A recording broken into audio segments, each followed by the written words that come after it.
MR. விஜயபாஸ்கரை பிணிக்க தனிப்படை தீவிரம் காட்டி வருவதாக தற்போது தகவல் கிடைக்கப்பட்டிருக்கிறது. சொத்து குவிப்பு வழக்கில் முன்ஜாமீன் கேட்டு தாக்கல் செய்த மனுவானது தள்ளுபடி செய்யப்பட்ட நிலையில் எம்.ஆர். விஜயபாஸ்கர் வட மாநிலங்களில் பதுங்கியிருப்பதாக தகவல்கள் கிடைக்கப்பெற்றிருந்தன. இந்த நிலையில் அவரை பிடிக்க தனிப்படையானது மும்பை விரைந்திருப்பதாக அண்மை தகவலை பார்த்துக் கொண்டிருக்கிறோம். கூடுதல் விவரங்களை எமது செய்தியாளர் சுப்பிரமணியம் வழங்க கேட்கலாம்.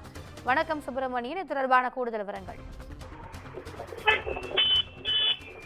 அதிமுக முன்னாள் அமைச்சர் எம்.ஆர். விஜயபாஸ்கரை கைது செய்ய சிபிசிஐடி போலீசார் தீவிரம் காட்டி வருகின்றனர்.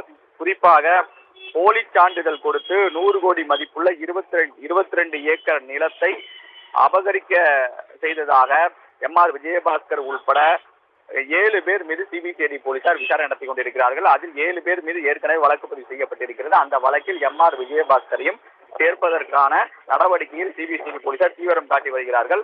இந்த நிலையில் இந்த வழக்கில் இருந்து தனக்கு முன்ஜாமீன் வழங்க வேண்டும் என்று எம்.ஆர். விஜயபாஸ்கர் கரூர் நீதிமன்றத்தில் மனு தாக்கல் செய்திருந்தார். அந்த மனு தள்ளுபடி செய்யப்பட்டிருந்தது. இந்த நிலையில் அவர் கடந்த 15 நாட்களாக தலைமறைவாக இருப்பதாக சிபிசிஐடி போலீசார் தரப்பில் தெரிவிக்கப்பட்டிருக்கிறது. முன்ஜாமீன் மனு தள்ளுபடி செய்யப்பட்டிருக்கக்கூடிய சூழ்நிலையில் எம்.ஆர். விஜயபாஸ்கர் மும்பைக்கு தப்பி சென்றிருப்பதாக சிபிசிஐடி போலீசாருக்கு ரகசிய தகவல் கிடைத்திருக்கிறது. அந்த தகவலை தொடர்ந்து தனிப்படை அமைக்கப்பட்டு மும்பைக்கு தனிப்படை போலீசார் தற்போது விரைந்திருக்கிறார்கள்.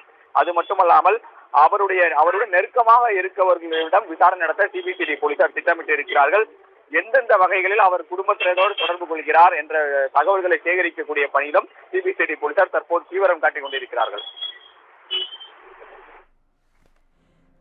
கூடுதல் விவரங்களுக்கு நன்றி சுப்பிரமணியன்.